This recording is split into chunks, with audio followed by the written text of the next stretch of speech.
this. Okay, so before I start my presentation, I want to ask the audience something. So when you hear the word bullies, what comes to mind? Most people would say that, oh, it's those kids that are being mean to other kids, right? They're just very mean or just straight up messing around with other people for just their entertainment. But I wouldn't say that's completely true. We all have our reasons to do things. As humans, that makes sense. For example, when we want to pick up our phone and call a friend for a hangout, or just get into our car to buy food. Those are things that have reasons, and that is the same about bullying. And that is one of the main points that I'm going to talk about today. Assalamualaikum warahmatullahi wabarakatuh. My name is Kenzie Farius Rifton, and today I will be talking about the misconceptions of bullies.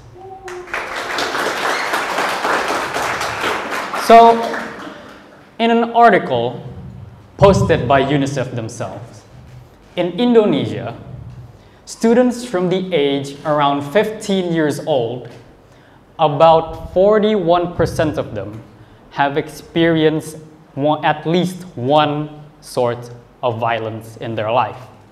Imagine that. 41% of students from the age around 15 years old. In a survey, the total population of Indonesian students or children is about 70 million. Around that, 70 million. And 41% of that have experienced at least one sort of violence. That's like 30 million students or children. And I mean, like, it's insane how all of this is so overlooked. It's very overlooked that when someone or other people meet these bullies, they just automatically think that they're doing something bad for their own entertainment, right? They just go up to them and then just ask, why did you do that? How could you? But they never considered how they felt.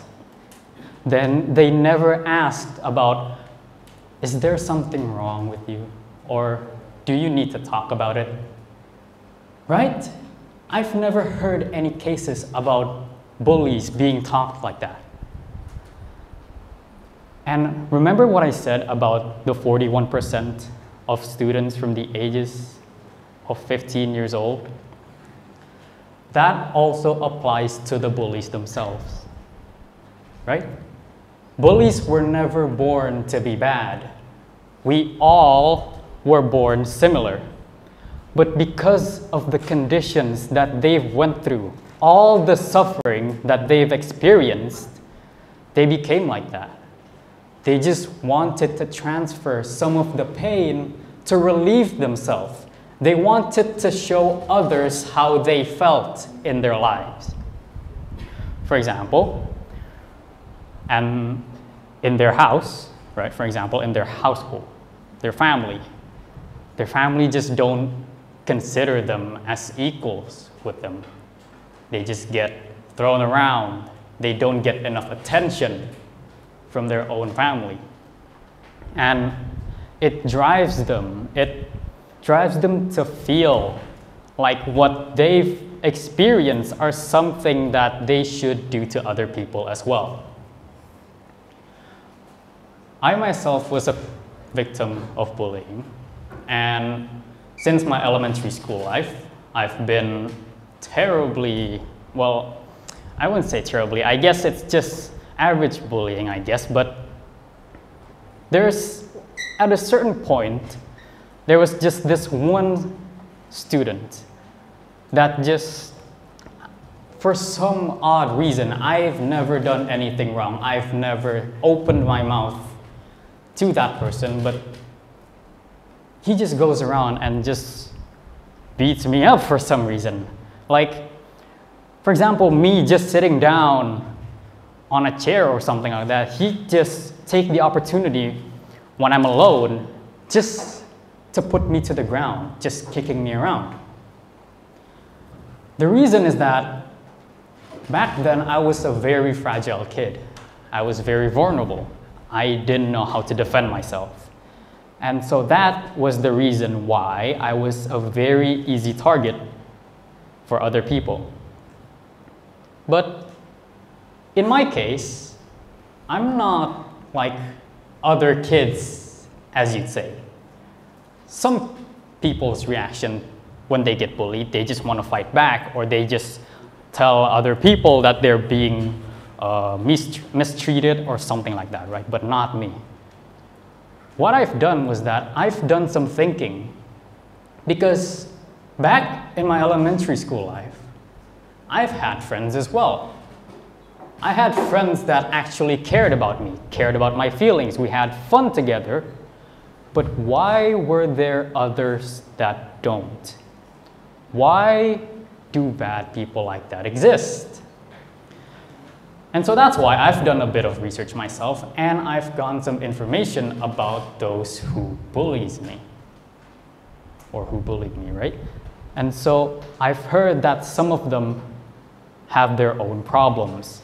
For example, mental problems or family issues, just like I've told you before. And that made me realize they're not bad people. They're just victims, just like me.